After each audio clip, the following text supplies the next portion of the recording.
Les corrections, donc, comme depuis 2 ans déjà, se font sur place.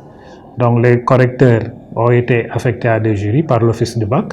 Ils vont donc rejoindre leur centre d'examen. Donc, après avoir fait une concertation pour harmoniser les positions sur les différents sujets, toujours le lendemain ou l'après-midi d'une épreuve, et ensuite, donc, ils pourront donc commencer le travail de correction qui se fera donc sur place. Donc, aujourd'hui, donc, on a pris toutes les dispositions ici au niveau du lycée Lamine Gueye pour que les correcteurs puissent être dans de bonnes conditions pour pouvoir faire le travail pour lequel ils sont commis. Les correcteurs, donc, font une concertation, donc les correcteurs d'une même zone, d'une même discipline, donc sont invités à faire des concertations qui sont obligatoires. Parce qu'en fait, si un correcteur n'assiste pas à la concertation, le président du jury ne lui remet pas des copies pour qu'il les corrige. Donc il faut qu'il fasse la concertation pour harmoniser les positions avec les autres correcteurs pour pouvoir commencer à corriger. Donc, et chaque jour, il y a une situation donc, qui doit être faite par le président du jury pour voir le niveau de correction de ces épreuves.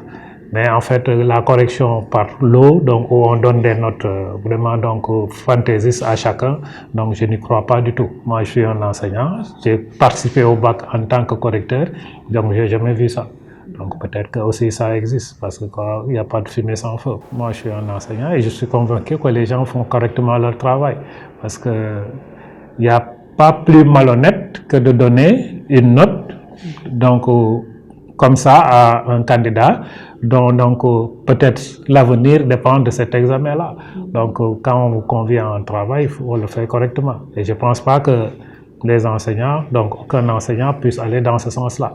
Maintenant, comme on le dit, peut-être ça existe quelque part. Parce qu'en fait, il faut comprendre que aller à l'examen du baccalauréat n'est pas une obligation pour un professeur. Un professeur peut désister pour aller à la correction d'un examen, notamment du baccalauréat. Parce que le baccalauréat, donc, c'est l'enseignement supérieur qui l'organise. Donc, c'est le premier diplôme donc, universitaire. Donc, et là, il n'est pas obligé. Donc, s'il ne peut pas y aller, faire le travail correctement, mieux vaut ne pas y aller et ne pas faire donc, un travail donc, qui n'est pas bon. Parce que quand même, ça, je pense que s'il y a un enseignant qui le fait, c'est indigne. Mais je ne crois pas quand même que les enseignants fassent quelque